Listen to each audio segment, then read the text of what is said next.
കുറേ ആൾക്കാർക്ക് കൺഫ്യൂഷൻ ഉള്ള ഒരു ടോപ്പിക്കാണ് ഷീ ഹാസ് ഗോൺ അങ്ങനെ പറഞ്ഞു കേട്ടിട്ടുണ്ട്, ഷീ ഇസ് ഗോൺ അങ്ങനെയും പറഞ്ഞു കേട്ടിട്ടുണ്ട്. അപ്പോൾ എപ്പോഴാണ് നമ്മൾ ഈ ഹാസ് ഗോൺ ഉപയോഗിക്കുന്നത് പലർക്കും അറിയുണ്ടാവും അല്ലേ? പ്രസന്റ് പെർഫെക്റ്റിൽ അല്ലേ? ഗോ എന്നുള്ള വേർബില്ലേ, പോവുക, അതിന്റെ പാസ്റ്റ് ടെൻസിൽ നമ്മൾ പറയാം വെന്റ് എന്നും V3 ഫോം ഗോണും ആണ്. അപ്പൊ അത് നമുക്കറിയാം. ഷീ ഹാസ് ഗോൺ അപ്പോൾ കുഴപ്പമില്ല. അപ്പോൾ ഷീ ഇസ് ഗോൺ അതെങ്ങനെയാണ് അങ്ങനെ പറഞ്ഞേ? അത് എന്ത് ടെൻസ് ആണ് എന്നൊക്കെ ഡൗട്ട്. അപ്പോൾ ഇന്ന് നമുക്കിത് വളരെ കൃത്യമായിട്ട് പഠിക്കാം. ഇത് വളരെ ഇമ്പോർട്ടൻറ്റ് ടോപ്പിക്കാണ്. കാരണം നമ്മൾ ടെൻസസ് ഒക്കെ പഠിച്ചു വരുമ്പോഴും നമ്മൾ ഈ കാര്യം അങ്ങനെ പഠിക്കില്ല. പക്ഷേ ഇതിൻ്റെ യൂസേജ് കുറേ കാണുകയും ചെയ്യും. അപ്പോൾ ഇന്ന് വളരെ ക്ലിയർ ആയിട്ട് ഈ കാര്യം നോക്കാം കേട്ടോ. ആദ്യം തന്നെ ഈ ഷീ ഇസ് ഗോൺ ആ സെൻറ്റൻസിൻ്റെ അർത്ഥം എന്താണ്? അതെന്താണ്?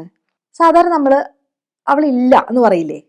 അപ്പോൾ അവൾ പോയി, എങ്ങോട്ടെങ്കിലും പോയിട്ടുണ്ടെങ്കിൽ അവളില്ല, അവൾ ഇവിടെ ഇല്ല എന്നൊക്കെ പറയില്ലേ? ആ സംഭവമാണ് ഈ ഗോൺ എന്ന് വെച്ചാൽ നമ്മുടെ ഡോറൊക്കെ നോക്ക് ചെയ്ത ഒരു ഫ്രണ്ട് വന്നിട്ട് ചോദിക്കുകയാണ്, നമ്മുടെ അനിയത്തി ഉണ്ടോ എന്ന് ഇങ്ങനെ ചോദിക്കുക. അപ്പോൾ നമ്മൾ പറയാം ഇല്ല, പോയി അവൾ ഇവിടെ ഇല്ല എന്ന് പറയില്ലേ? ആ സംഭവമാണ് ഷീസ് ഗോൺ. പക്ഷേ അയാൾ ചോദിക്കുകയാണ് എവിടെയാണ് പോയിക്കണേ എന്ന് ചോദിക്കുകയാണെങ്കിൽ നമ്മൾ എന്താ പറയേണ്ടത്? മാർക്കറ്റിലാണ് പോയിട്ടുള്ളതെന്ന് വിചാരിക്കുക. അങ്ങനെയാണെങ്കിൽ she is gone to the market എന്ന് പറയരുത്, she has gone to the market എന്ന് തന്നെ പറയണം. അപ്പോൾ അതെന്താ വ്യത്യാസം എന്ന് വെച്ചാൽ ഈ ഗോൺ എന്ന് വെച്ചിട്ടുണ്ടെങ്കിൽ പോവുക എന്നുള്ള ഒരു അർത്ഥമുണ്ട്, V3 ഫോമിന് ഉണ്ട്. പക്ഷെ ആ അർത്ഥം വരുന്നത് ഷീ ഹാസ് ഗോൺ എന്നുള്ള ആ കേസിൽ മാത്രമാണ്. പ്രസന്റ് പെർഫെക്റ്റിൽ നമ്മൾ എങ്ങനെയാ പറയാ? She has gone to the market, അല്ലെങ്കിൽ he has gone to Noida, അല്ലെങ്കിൽ they have gone to the theatre. അങ്ങനെ ആ രീതിയിൽ നമ്മൾ സെന്റൻസുകൾ ഉണ്ടാക്കില്ലേ പ്രസന്റ് പെർഫെക്റ്റിൽ? അവര് അവിടെ പോയിരിക്കുകയാണ് ആ അർത്ഥത്തിൽ. പക്ഷെ ഇസ് ഗോൺ, ഇസ് എന്ന് പറഞ്ഞാൽ എന്താ? ടു ബി എന്ന് പറഞ്ഞ വേർബിന്റെ ഫോംസ് അല്ലേ? Am, is, are, was, were, been, being ഒക്കെ. അപ്പൊ ഇസ് എന്ന് പറഞ്ഞ ആ വേർബ് വരുമ്പോൾ അതിന്റെ അപ്പുറത്ത് നമ്മൾ വരുന്നത് പൊതുവെ ഒരു അഡ്ജക്റ്റീവ് ആണ് അല്ലേ? എന്ന് വെച്ചാൽ I am happy, she is sad. അങ്ങനെ നമ്മൾ ഇസ് ഉപയോഗിക്കുക, ആ അവസ്ഥയിലാണ്. അത് തന്നെയാണ് ഇവിടെയും. അങ്ങനെ ഒരു അവസ്ഥയിലാണ് അയാള്. എന്തവസ്ഥയിലാ? ഗോൺ, ഇവിടെ ഇല്ലാത്തൊരവസ്ഥയിൽ. അപ്പൊ അതുപോലെ തന്നെയാണ് ഇതും. അപ്പൊ ഷീ ഇസ് ഗോൺ എന്ന് പറഞ്ഞാല് അവൾ ആ അവസ്ഥയിലാണ്. എന്തവസ്ഥയിലാണ്? ഇവിടെ ഇല്ലാത്ത അവസ്ഥയിൽ, ഡിസപ്പിയർ ചെയ്ത അവസ്ഥയിൽ. മനസ്സിലായോ? അതാണ് അവിടെ അർത്ഥം. അല്ലാതെ അവൾ എവിടെയോ പോയിട്ടുണ്ട് എന്നുള്ള അർത്ഥം ഇല്ല കേട്ടോ അതിന്. അതാണ് പ്രത്യേകം നോട്ട് ചെയ്യേണ്ടത്. ഈ ഗോണിന് മാത്രമാണ് ഇങ്ങനെ ഒരു സ്പെഷ്യൽ മീനിങ് വരുന്നത് കേട്ടോ. നമ്മളിപ്പോൾ വേറെ സെന്റൻസ് കാണില്ലേ, ഇറ്റ് ഇസ് ഡൺ അല്ലെങ്കിൽ ഐ ആം ഡൺ എന്നൊക്കെ പറയില്ലേ? അപ്പോൾ ഞാൻ അത് ചെയ്ത് തീർത്തു എന്നാണ് ശരിക്കും അതിന്റെ അർത്ഥമെങ്കിലും അത് ചെയ്തു തീർത്ത അവസ്ഥയിലാണ്. ഇറ്റ് ഇസ് ഡൺ എന്ന് വെച്ചാൽ അത് ചെയ്തു തീർത്ത അവസ്ഥയിലാണ്. അങ്ങനെ ആലോചിക്കണം. ഇതേപോലെ തന്നെ വേറെ സെന്റൻസുകൾ വരുന്നത്. പേപ്പർ കത്തിക്കരിഞ്ഞ അവസ്ഥയിലാണ്. എങ്ങനെ പറയും? The paper is burned. ഇവിടെ ചിലർക്ക് കൺഫ്യൂഷൻ വരിക, ബേൺ കത്തുക അല്ലെ? അതിന്റെ പാസ്റ്റ് ടെൻസ് ബേൺഡ്, ED വെച്ചിട്ടും പറയാം, ബേൺഡ് T വെച്ചിട്ടും പറയാം. രണ്ടും പ്രൊനൗൺസിയേഷൻ ഒരുപോലെ തന്നെയാണ്. Burned, the paper is burned. അപ്പോൾ ബ്രിട്ടീഷ് ഇംഗ്ലീഷ് ആണ് നിങ്ങൾ ഫോളോ ചെയ്യുന്നതെങ്കിൽ നിങ്ങൾ BURNT ആണ് ഉപയോഗിക്കുക. അമേരിക്കൻ ആണെങ്കിൽ നിങ്ങൾ BURNED. അത് തമ്മിൽ വലിയ വ്യത്യാസമൊന്നുമില്ല, ഒരേ അർത്ഥം തന്നെയാണ് കേട്ടോ. അപ്പോൾ ബേൺ കത്തുക എന്നുള്ളതിന്റെ V3 ഫോം എന്താണ്? ബേൺഡ്. അപ്പോൾ പേപ്പർ കത്തിക്കരിഞ്ഞ അവസ്ഥയിലാണ്, അതാണ് ദ പേപ്പർ ഇസ് ബേൺഡ് കേട്ടോ. ഇനി അവള് പേപ്പർ കത്തിച്ചു, നമുക്ക് പ്രസന്റ് പെർഫെക്റ്റിൽ പറയണം. എങ്ങനെ പറയാ? She has burned the paper. അവിടെ നമ്മൾ ഷീ ഹാസ് ബേൺഡ് എന്ന് പറയും. പക്ഷെ പേപ്പർ കത്തിക്കരിഞ്ഞ അവസ്ഥയിലാണ്. അപ്പൊ ആ അവസ്ഥ പറയുമ്പോൾ അതാണ് ശ്രദ്ധിക്കേണ്ടത്. അവസ്ഥ പറയുമ്പോൾ നമ്മൾ ഇസ് എന്ന് വെച്ചാൽ ടു ബി അതിന്റെ ഒരു ഫോം. ഇപ്പൊ പേപ്പേഴ്സ് എന്നാണെങ്കിൽ are, the papers are burned, the paper is burned. അങ്ങനെ ആ രീതിയിൽ പറയും. അപ്പോൾ ഒന്നുകൂടെ എടുത്ത് പറയാം, she has gone to the market ആണ്, she is gone to the market എന്ന് പറയരുത്. കാരണം അവിടെ ഗോണിന്റെ അർത്ഥം എന്താണ്? ഡിസപ്പിയർ ചെയ്യുക, അവൾ ഇല്ലാണ്ടാവുക. അത് അപ്പോൾ അവിടെ നമ്മൾ അവൾ ഇല്ലാണ്ടായി മാർക്കറ്റിൽ എന്ന് പറയാൻ പറ്റില്ലല്ലോ. അവൾ പോയിരിക്കുകയാണ് മാർക്കറ്റിൽ എന്ന അർത്ഥം വരണമെങ്കിൽ she has gone to the market. അവൾ ഇല്ലാണ്ടായി എന്ന് പറയാൻ ഷീ ഇസ് ഗോൺ. അപ്പൊ ഇല്ലാണ്ടായി എന്ന് പറയുമ്പോൾ ഒരു പൂച്ച, എന്താ പേര്? മിമി എന്ന് പറഞ്ഞ പൂച്ച ചത്തുപോയി. ഇങ്ങനെ പറയും, ഷീസ് ഗോൺ. അവള് ഇനി ഇല്ല എന്നുള്ള അർത്ഥത്തിൽ ഷീസ് ഗോൺ. എന്നാ നമ്മൾ മരണപ്പെട്ട പരലോകത്ത് പോകുന്ന അവസ്ഥയിൽ മാത്രമല്ല കേട്ടോ. ഞാൻ നേരത്തെ പറഞ്ഞ മതി, ഒരാൾ വന്നിട്ട് വാതിൽ മുട്ടിട്ട് അവൾ അവിടെ ഉണ്ടോ എന്ന് ചോദിച്ചാൽ ഇല്ല, ഷീസ് ഗോൺ എന്ന് പറഞ്ഞാൽ അവള് പോയി കഴിഞ്ഞു. ചിലപ്പോൾ രാവിലെ നിന്നും ഓഫീസിൽ പോണ ആളായിരിക്കും. അപ്പൊ നിങ്ങൾ വന്നപ്പോൾ കുറച്ച് ലേറ്റ് ആയി, അവൾ ഓൾറെഡി പോയിരിക്കുകയാണ്, അവൾ പോയി എന്ന് പറയാൻ വേണ്ടി ഷീസ് ഗോൺ അങ്ങനെ ഉപയോഗിക്കാം കേട്ടോ. അതുകൊണ്ട് ഈ ലോകം വിട്ടു പോകുന്ന കാര്യം മാത്രമല്ല കേട്ടോ ഇസ് ഗോൺ എന്ന് പറയുമ്പോൾ. ആ കോണ്ടെക്സ്റ്റ് വെച്ചിട്ട് നിങ്ങളത് മനസ്സിലാക്കണം. ഇനിയിപ്പോൾ ഞാൻ പറയാണ്, ഞാൻ വേറൊരാളത്തുനിന്ന് പറയാണ്, ഞാൻ അവളെ അന്വേഷിച്ച് വീട്ടിൽ പോയിരുന്നു. അവിടെ ചെന്നപ്പോൾ അവൾ പോയിട്ടുണ്ടായിരുന്നു, അവൾ ഓൾറെഡി സ്ഥലം കാലിയാക്കിയിട്ടുണ്ടായിരുന്നു. അങ്ങനെ പറയാ ഷീ വാസ് ഗോൺ, അവൾ പോയി, അവളവിടെ ഉണ്ടായിരുന്നില്ല. അതല്ലേ നമ്മൾ പറയാ. ആ ഉണ്ടാവാതിരിക്കുക, അതിന് പ്രസന്റ് ടെൻസിലാണെങ്കിൽ ഷീ ഈസ് ഗോൺ, പാസ്റ്റ് ടെൻസിലാണെങ്കിൽ ഷീ വാസ് ഗോൺ, അങ്ങനെ തന്നെ പറയാം കേട്ടോ. അപ്പോൾ ഇസും വാസും ബിയുടെ ഏത് ഫോമാന്ന് വെച്ചാൽ അത് നിങ്ങൾ സബ്ജക്റ്റ് നോക്കിയിട്ട് തീരുമാനിക്കണേ. ഇനിയിപ്പോൾ ഞാൻ അവിടെ ചെന്നപ്പോൾ അവൾ മാർക്കറ്റിൽ പോയിരിക്കുകയായിരുന്നു, അതെങ്ങനെ പറയും? She was gone to the market എന്ന് പറയരുത്. എന്താ പറയുക? She had gone to the market, അല്ലേ? പാസ്റ്റ് പെർഫെക്റ്റിൽ അല്ലേ? She had gone to the market when I reach there, അല്ലേ? ഞാൻ അവിടെ എത്തിയപ്പോൾ അവൾ മാർക്കറ്റിലേക്ക് പോയിരുന്നു, എനിക്ക് അവളെ കാണാൻ പറ്റിയില്ല, അല്ലേ? She had gone to the market. വ്യത്യാസം മനസ്സിലായല്ലോ? സിമ്പിളായിട്ട് പഠിച്ചു വെക്കണമെങ്കിൽ ഒരു ട്രിക്ക് ഉള്ളത് ഷീ ഇസ് ഗോണോ ഷീ വാസ് ഗോണോ ഒക്കെ അതിൻ്റെ അപ്പുറത്തേക്ക് എങ്ങോട്ടാന്ന് പറയാണ്ട് ഉപയോഗിക്കാം. അപ്പോൾ അവൾ ഇല്ലായിരുന്നു എന്നാണ് അതിൻ്റെ അർത്ഥം കേട്ടോ. ഇനി ഇതെന്താന്ന് വെച്ചാൽ നമ്മൾ ഈ V3 ഫോമില്ലേ, ഗോൺ അല്ലെങ്കിൽ ബേൺഡ്, ഇതൊക്കെ നമ്മൾ ഒരു അഡ്ജക്റ്റീവിനെ പോലെ, അഡ്ജക്റ്റീവ് എന്താ? ഒരു നൗണിനെ ഡിസ്ക്രൈബ് ചെയ്യുന്നല്ലേ, ഒരു സാധനത്തെ, വസ്തുവിനെ, സ്ഥലത്തിനെ, അങ്ങനെ എന്തെങ്കിലും ഒരു കാര്യത്തെ, ഒരു സാധനത്തെ നമ്മൾ വിശേഷിപ്പിക്കുന്ന ഒരു സംഭവമല്ലേ അഡ്ജക്റ്റീവ്. ഹാപ്പി ആയിട്ടുള്ള ഡോഗ്, ഹാപ്പി ഡോഗ് എന്നൊക്കെ പറയില്ലേ. അതുപോലെ നമ്മൾ ഈ V3 ഫോം ഒരു അഡ്ജക്റ്റീവിനെ പോലെ ഉപയോഗിക്കും. അതിപ്പോൾ എക്സാമ്പിൾ പറയുകയാണെങ്കിൽ കത്തിക്കരിഞ്ഞിട്ട് പോയിട്ടുള്ള പേപ്പർ, ബേൺഡ് പേപ്പർ. പേപ്പർ അങ്ങനത്തെയാണ്, ബേൺഡ് ആയിരുന്നു, ബേൺഡ് പേപ്പർ. അപ്പോൾ ദ പേപ്പർ ഇസ് ബേൺഡ് അങ്ങനെ പറയാം അല്ലേ. പക്ഷേ പേപ്പർ ആരോ കത്തിച്ചു എന്ന് പറയണമെങ്കിൽ somebody has burned the paper. അവിടെ എസ് അല്ല, ഹാസ് ആണ്. എന്നാൽ ഒരു എക്സാമ്പിളോട് പറയാം. ഫ്രിഡ്ജിൽ ഒരു കേക്കിൻ്റെ കഷ്ണുണ്ട്, ഉണ്ടായിരുന്നു കേട്ടോ, ഞാൻ എടുത്തു വെച്ചിട്ടുണ്ടായിരുന്നു. അപ്പോൾ ഞാനത് വന്നിട്ട് ഫ്രിഡ്ജ് തുറന്ന് ഇത് കഴിക്കാൻ നോക്കുമ്പോൾ അവിടെ കാണുന്നില്ല. അപ്പോൾ ഞാൻ എൻ്റെ അനിയത്തിയോട് ചോദിച്ചു അതെവിടെ പോയി? അവൾ പറഞ്ഞു ഇറ്റ്സ് ഗോൺ. എന്നുവെച്ചാൽ അതവിടെ ഇല്ല, അത് ഇല്ലാതായിരിക്കണു. അവൾ കൂടുതൽ ഡീറ്റെയിൽസ് ഒന്നും പറയുന്നില്ല. അപ്പോൾ ഞാൻ ചോദിച്ചത് എവിടെ പോയി? ആരുടെയോ വായിൽ പോയി. അപ്പോൾ മനസ്സിലായോ? അത് പോയി, അത് ഇനി ഇല്ല എന്ന് പറയാൻ ഇറ്റ് ഇസ് ഗോൺ. അത് എങ്ങോട്ടാ പോയെന്ന് പറയണമെങ്കിൽ ഇറ്റ് ഹാസ് ഗോൺ എന്ന് തന്നെ ഉപയോഗിക്കണം. അതുപോലെ ഇനിയിപ്പോൾ കൺഫ്യൂഷൻ വരുന്ന സാധനം കൺഫ്യൂസ്ഡ് എന്നുള്ള വാക്കുണ്ട് അല്ലേ. കൺഫ്യൂസ്ഡ് ആയിരിക്കുക. അപ്പോൾ 2 സെൻറ്റൻസ് പറയാം, അതിൽ എന്താ അർത്ഥം എന്ന് നിങ്ങൾക്ക് മനസ്സിലാവുണ്ടെന്ന് തോന്നേ.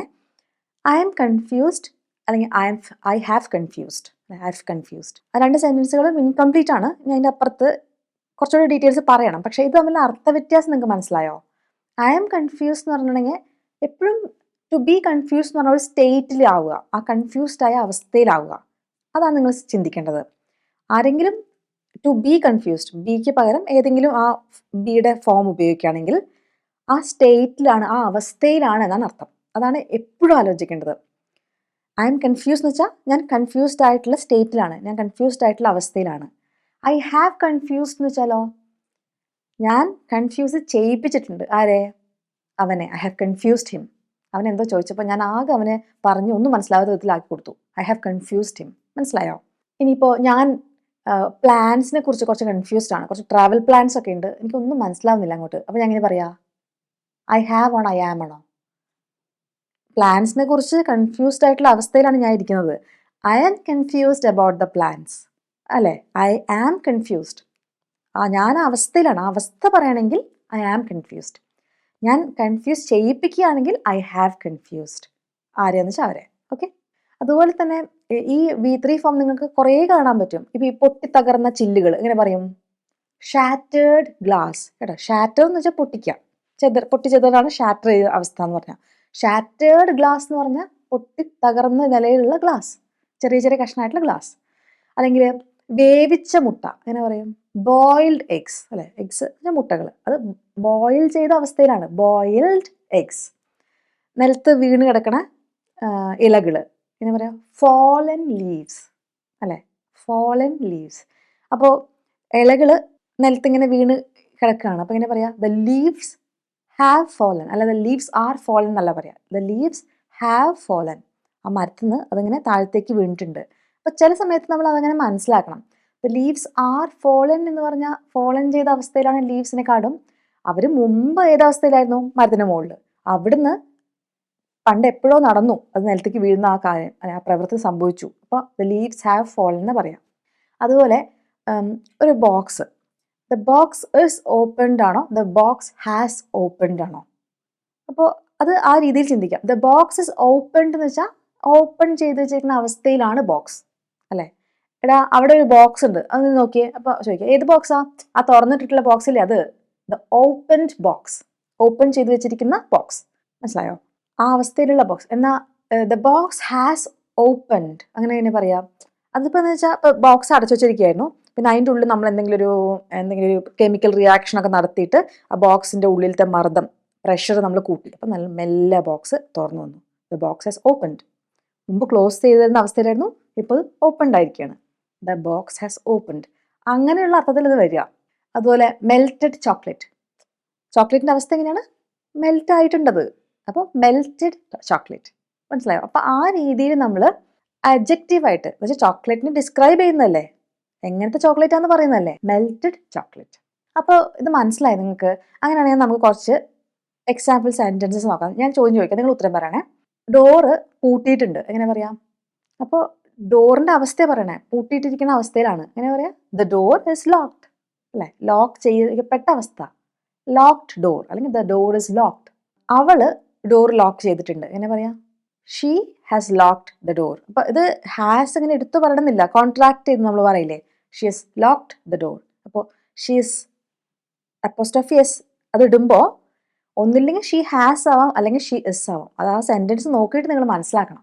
ഇത് she has close the door. അവൾ എന്തെങ്കിലും പ്രവൃത്തി ചെയ്യുക എന്നാണെങ്കിൽ അത് ഹാസ് ആണ് വരിക കേട്ടോ, പ്രസൻറ്റ് പെർഫെക്റ്റ്ലി സെൻറ്റൻസ്. പിന്നെ കാർ പുറത്ത് പാർക്ക് ചെയ്തിട്ടുണ്ട്, എങ്ങനെ പറയാ? കാർ ഏത് അവസ്ഥയിലാണ്? പുറത്ത് പാർക്ക് ചെയ്യപ്പെട്ട അവസ്ഥയിൽ. The car is parked outside, അല്ലേ? അല്ലാതെ കാറ് പുറത്ത് പോയിട്ട് പാർക്ക് ചെയ്തതല്ലല്ലോ. കാറൊന്നും ചെയ്തിട്ടില്ല, നമ്മളാണ് കാറിനെ പാർക്ക് ചെയ്യുന്നത്, അല്ലേ? ദ കാർ ഏത് അവസ്ഥയിലാണ്? Is parked outside. അല്ലെങ്കിൽ ബിൽഡിംഗ് പണി തീർന്നിട്ടില്ല, അതെങ്ങനെ പറയാം? The building is under construction. അപ്പോൾ ആ അവസ്ഥയിലാണ്, അണ്ടർ കൺസ്ട്രക്ഷൻ എന്ന് പറയുന്ന അവസ്ഥ. അണ്ടർ കൺസ്ട്രക്ഷൻ എന്ന് വെച്ചാൽ കൺസ്ട്രക്ഷൻ നടന്നു വരുന്ന അവസ്ഥ, തീർന്നിട്ടില്ല. ഓക്കെ. പിന്നെ പാത്രങ്ങൾ കഴുകി വെച്ചിട്ടുണ്ട്, എങ്ങനെ പറയും? അപ്പോൾ ആ അവസ്ഥയിലാണ്. The dishes are washed. പാത്രങ്ങൾ ഞാൻ കഴുകി വെച്ചിട്ടുണ്ടെന്ന് പറയുകയാണെങ്കിൽ I have washed the dishes എന്ന് പറയാം. പക്ഷെ പാത്രങ്ങൾ ആ അവസ്ഥയിലാണ്, ദ ഡിഷസ് ആർ വാഷ്ഡ്. അവള് പാത്രങ്ങൾ കഴുകി വെച്ചു എന്ന് എങ്ങനെ പറയാ? പ്രസന്റ് പെർഫെക്റ്റ് എങ്ങനെ പറയാ? She has washed the dishes. അല്ലെങ്കിൽ പുസ്തകം എന്തായി, പബ്ലിഷ് ചെയ്തോ? പബ്ലിഷ് ചെയ്തിട്ടുണ്ട്. Book is published. ബുക്ക് എങ്ങനത്തെ അവസ്ഥയിലാണ്? ഇപ്പോൾ പബ്ലിഷ് ചെയ്ത അവസ്ഥയിലാണ്, അല്ലേ? Book is published. അവനെ കൺഫ്യൂസ് ചെയ്തു, എന്തൊക്കെയോ പറഞ്ഞ് അവനെ പാകെ കൺഫ്യൂഷനായി. അവൾ അവനെ കൺഫ്യൂസ് ചെയ്യിപ്പിച്ചു, അല്ലെങ്കിൽ ചെയ്തു, എങ്ങനെ പറയും? She has confused him. അവള് ആകെ കൺഫ്യൂസ്ഡ് ആണ്, എങ്ങനെ പറയും? ഷീസ് കൺഫ്യൂസ്ഡ്, അല്ലേ? അവിടെ ഇസ് ആണ്, നമ്മൾ ഷീ ഇസ് ആ ബിയുടെ ഫോം വെച്ചിട്ടാണ് അവസ്ഥകൾ പറയാം. ഷീസ് കൺഫ്യൂസ്ഡ്, മനസ്സിലായോ? അപ്പോൾ ഇതാണ് ഇതിൻ്റെ ഒരു സംഭവം.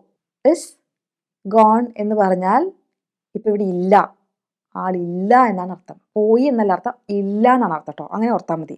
പിന്നെ she is gone, he is gone, അങ്ങനെയൊക്കെ പറയാം. അങ്ങനെ it is done, I am done എന്ന് വെച്ചിട്ടുണ്ടെങ്കിൽ എൻ്റെ പണിയൊക്കെ തീർത്തു, അങ്ങനെ പറയാൻ വേണ്ടിയിട്ട് ഉപയോഗിക്കുന്ന സ്ലാങ് ആണ് ഐ എം ഡൺ കേട്ടോ. I have done the job എന്നാണ് നമ്മൾ കറക്റ്റായിട്ടുള്ള പ്രസൻറ്റ് പെർഫെക്റ്റ് സെൻറ്റൻസ് ആണെങ്കിൽ പറയാം. ആ ജോലി ഞാൻ ചെയ്തു തീർത്തു, I have done the job, അല്ലേ? അപ്പോൾ ക്ലിയർ ആയോ കാര്യങ്ങൾ? വളരെ യൂസ്ഫുൾ വീഡിയോ ആണ്. കുറേ പേര് ഇതിനെക്കുറിച്ച് സംശയം ചോദിക്കാറുണ്ട്, അതുകൊണ്ടാണ് വീഡിയോ ഉണ്ടാക്കിയത്. അപ്പോൾ എന്തെങ്കിലും സംശയം ഉണ്ടെങ്കിൽ നിങ്ങൾ കോമെൻറ്റ്സിൽ ഇടുക കേട്ടോ. അടുത്ത ദിവസം വേറൊരു വീഡിയോയിൽ കാണാം. അതുവരേക്കും ബൈ.